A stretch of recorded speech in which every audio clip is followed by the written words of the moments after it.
Okay, well, I'm going to try to keep this short, but this is about how to get registered with MyMathLab and some of the navigation within MyMathLab.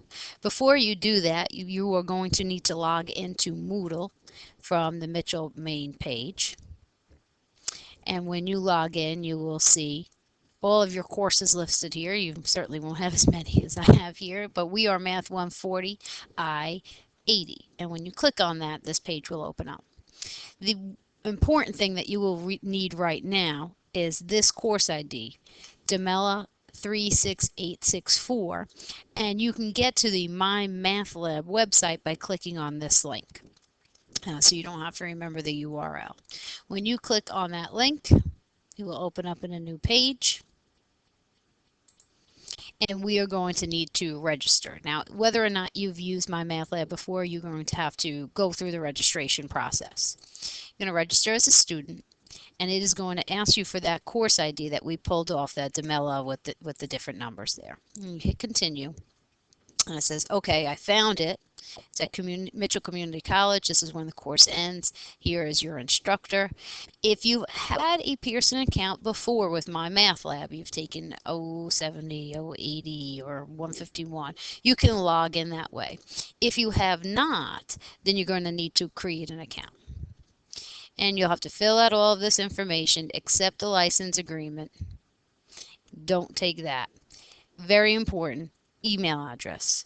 Make sure that you are typing in the correct email address. If you are using your Mitchell email address that is given to you from the college, it is first initial, middle initial, last name. And if your last name is, a little more common than Demella, you may have some numbers floating around in there. So you're going to want to log in and check that. The extension is mitchellccmail.com. Pick a username. I'm going to be able to see that username. It does not need to be the same email address. You can shorten it. I'm going to throw some numbers on there. Password I will not be able to see. So what you're going to need to do is pick something that you'll remember. And passwords do match. How is that possible?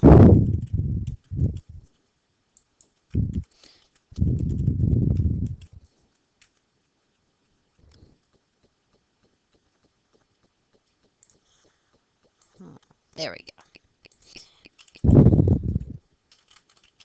And fill out a security question. I was born in Newark. And you say, okay, create your account. Although it still does not like my password. There we go. Very picky. I don't want any of these products. They're going to email you a million times, so you probably got to not want to put that in. Hit create account. If you have an access code from the bookstore, you will click that and type that in. If you do not, you can buy one for $82.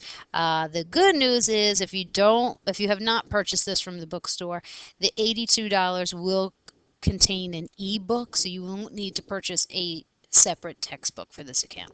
And after they take your money, you're going to be able to log in. So now, once you're able to log in, you're going to see all of these courses on the side. And if you have taken other ones, you might see some old ones still floating around. Most likely you're only taking the one math class this summer, and so summer 12, Math 140, Demella. And you're going to click on that. This is the main page that you may or may not open up to. Sometimes the other pages look a little different than the homepage that I just had here. You may see a calendar and some progress bars, and you may see it over here when you click in here. You're just going to want to click on announcements, and then you'll get to this page. I'll be posting announcements weekly, probably more than that, about reminders and information about the course. Course information has my contact information and the syllabus. I have a video that you can, I know it's a little small, but you have the information down here about some important pieces of information that are in the syllabus. It's about 10 minutes long, but you have all of my contact information in here as well. And you have due dates, so you know the week, what chapters we're covering, what is due and when it is due by. Be very careful towards the middle there. We start ending on Sundays, and then with the holiday and 12 and 13 being a little bit of a longer chapters, they don't end on Sundays. They've been ending on Wednesdays, so you're going to want to pay close attention to these due dates. Course materials is empty at the moment, but what we'll have different folders and videos that you can watch unique to each chapter that we're going to do.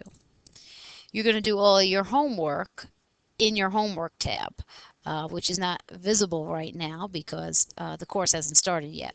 That's also how you're going to do your quizzes and tests. You just click on here and your quizzes and tests will populate up here. These sample tests and quizzes you can take to study for a test. Most likely this may be a little bit harder than your actual quiz or test, and there may be some information in these that we don't actually go over, like chapter 7 and 9. We don't do the whole chapter, we only do a few sections out of each. My grades is not like my grades, they're your grades. Make sure to be checking them often. You can do past 2 weeks, past months, the entire course, overall score. I think the ebook is pretty cool, and the multimedia library is pretty cool. So you can click on here, you have all of your stuff. So for example, we're going to start in chapter 2 on 2.1, and you can pull up the textbook section, just the exercise set, or you can work some specific questions out of the book. But when you click on this, it will open up in a new screen, and there you go. You got your textbook. So this is why you don't necessarily need to buy a hard copy textbook. You can also print it out. So there may be a few things that you want to print out here and there, but not anything requiring you to print anything out. Multimedia library is pretty cool because let's say in chapter 2, section 3 is really driving you crazy. You're just not getting it. You can find all the resources in here, and you have PowerPoints, you have videos, you have in 2 different versions, Flash, and I'm guessing this is probably QuickTime. You got some podcasts, in addition to the things that I'm going to be posting in course materials. Discussion board. If you're really stuck, you can go into the chapter 2 forum, add a new thread, and just say like, help, I don't know what's going on. I don't understand this question. Can anybody help me out? I will be reading these, so don't ask somebody to just give you the answer. Email, when the time comes, you'll be able to contact me, other students within the course. Maybe, there's somebody that you know, but you maybe don't have their personal email. You can send them a message through there, so you might want to check these once in a while.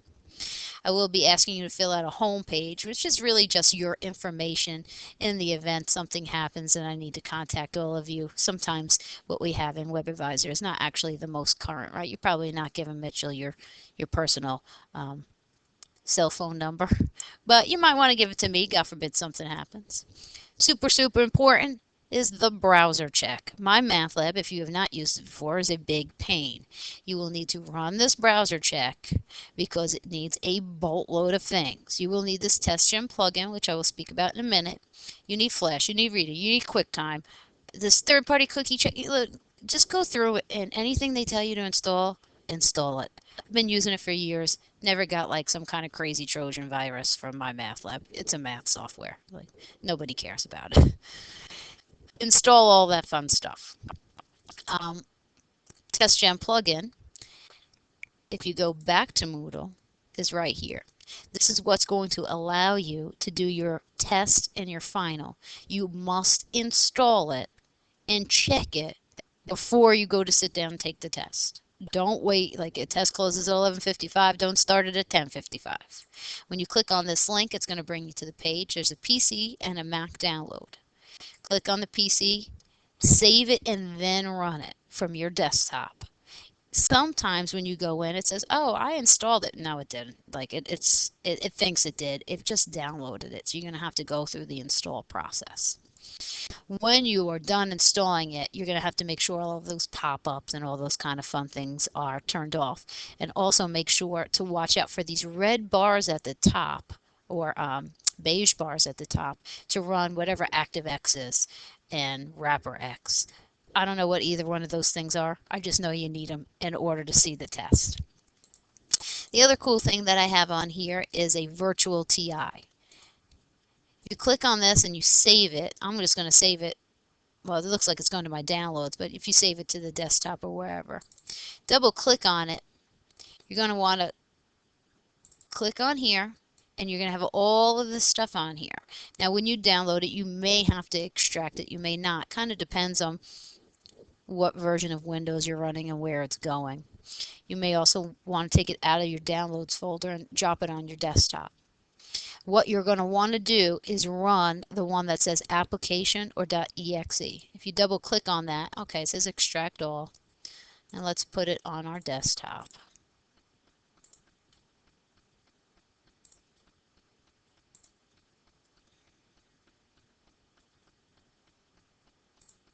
I already have it there, so I'm going to cancel this whole process. And what you will see is this.